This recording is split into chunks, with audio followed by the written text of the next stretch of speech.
Senator Ludlam.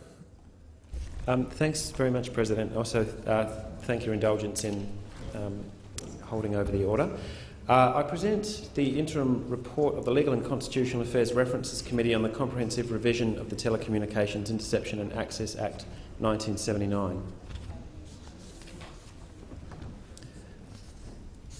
I move that the time for the presentation of the final report of the Legal and Constitutional Affairs References Committee be extended to 29th of October 2014. And I'll just seek leave to speak briefly to that if I may. Well, it's a motion. You can speak to it, Senator Ludlam. Thanks very much, President. So I took up one of these issues in question time with our Attorney-General earlier in the afternoon, but senators will be aware that this is an area that I've had a strong degree of interest in for quite some period of time. With the support of the Labor Party and the crossbenchers last December, we moved a referral to the Legal and Constitutional Affairs References Committee, comprehensive revision of telecommunications interception legislation in Australia, principally the Telecommunications Interception and Access Act 1979. We're not the first ones to have traversed this ground. In fact, the Australian Law Reform Commission and indeed the Parliamentary Joint Committee on Intelligence and Security, which canvassed issues that go very strongly to the surveillance regime that prevails in Australia, canvassed the issue in both of those quite detailed studies by people with specialised interest and expertise, recommended the TIA Act be effectively burnt down and rebuilt from scratch, that it not be amended or tinkered with, as it has been on so many occasions since 1979, that in fact it be rewritten. I, just in tabling this interim report, want to thank the work of the committee secretariat and all senators who have taken the time to participate, and particularly to thank the witnesses from ASIO, the Federal Police, the Australian Crime Commission, who gave detailed evidence and some private briefings to committee members that we all found immensely valuable. Also those from civil society, the Media, Entertainment and Arts Alliance, and others who brought some very, very different perspectives to the issue about the difficult balance that Australians are having to strike. And these are conversations and debates that are going on right around the world at the moment about exactly where do you find the balance between the ability for law enforcement agencies, intelligence agencies and anti-corruption agencies to be able to do their job, which on some occasions involves interception and really extreme breaches of privacy of particular people for good reason. And on the other hand, protecting the privacy of ordinary citizens, that in democracies we are, I think, entitled to the expectation that we won't be arbitrarily surveilled by government agencies speaking for national security or law enforcement or anything else. The way that this balance has been struck in the past in democracies, in a model that has prevailed for decades and is moderately uncontroversial to this day, is that you go to a judicial authority and you get a warrant, that you are chasing serious criminal activity or genuine national security threats, and that you're targeting individual suspects or devices. In other words, it's not discriminate, it's discriminating, it's necessary and it's proportionate. And there is that check and balance that's provided in the Australian context by the judiciary or by the AAT, by certain authorised members of the AAT. Now, this system, I think what we've discovered, and particularly in evidence that we've taken from the law enforcement and intelligence community, the hoops are actually relatively, to mangle a metaphor, high. The hurdles are high. The procedural hurdles to get a warrant are moderately high. There is paperwork involved, there's back and forth involved, there's also transparency involved. And the system allows for the reporting once a year in the Telecommunications Interception and Access Act annual report that's tabled by the Attorney-General. We can go back and see, in aggregate, not in a way that compromises investigations, we can see exactly how many of these things are being applied for, the purpose and the agencies that are doing it.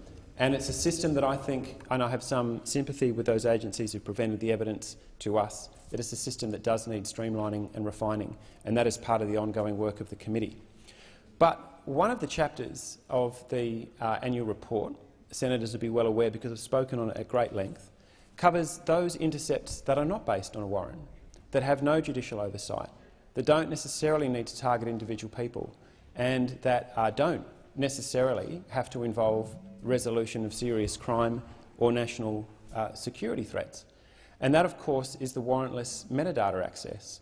Now, this is an issue that blew up pretty severely when the national security contractor Edward Snowden took Acacia these documents to Hong Kong and disclosed them to journalists from The Guardian, The Washington Post, The New York Times and others, that effectively blew the lid off the fact that the US NSA was harvesting vast amounts of metadata on US citizens in what has been argued is an effective breach of the US Constitution by way of illegal search and seizure, and was stockpiling and warehousing massive amounts of this material for access by analysts from an unknown number of agencies.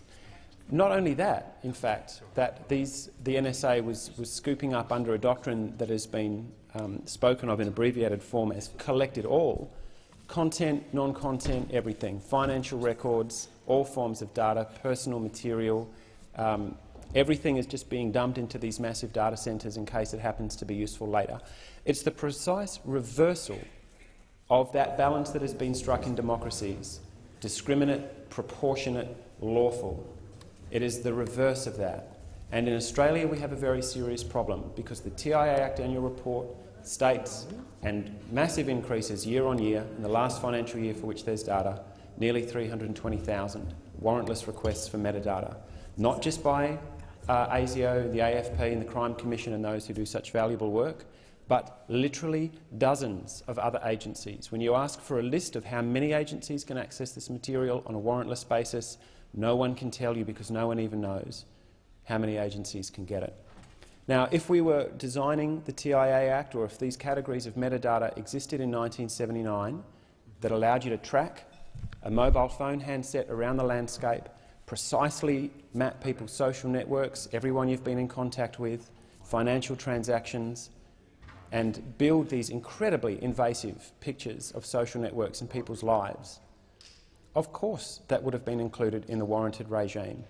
And that is the balance that now is before Australia that we need to try and strike. This issue has been sharpened, obviously, by the introduction of what I believe is a quite dangerous concept of mandatory data retention.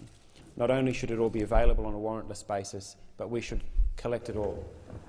The so-called envelopes that our Attorney-General so famously referred to in a memorable interview of a couple of weeks ago. And nothing could be further from the truth. If you have enough metadata, you have content. And that's something that I think I would like to thank my Senate colleagues from all sides of the chamber, reiterate that one of the aspects of this work that I enjoy the most is when you leave your politics at the door in a committee inquiry, you bring the best evidence forward from right across the spectrum of views, and you actually think hard about how to solve some of these difficult problems. And it's been a privilege for me to chair this committee thus far, and also to work with Senate colleagues, including people who I've had plenty of dust-ups with in my time in here thus far, who have applied their intelligence and their expertise to asking the right questions and getting the right evidence on the table. So I thank the Senate for the indulgence. I'll table this interim report thus far, which is very brief, and I think on the basis of how fast-moving these events are, the fact that the Australian government intends, we are told, within weeks or perhaps months to actually put legislation into this place, that the work of the inquiry has probably never been more important than now. The actions of this government and some of its apparent intentions, I think, have sharpened the importance of this work.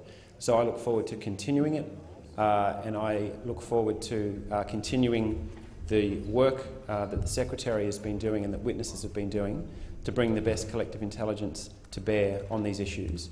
And hopefully we can come up with some recommendations that may even be cross-party and start to build consensus about how to strike that balance that I think has gone so severely astray in recent years. Thank the Chamber.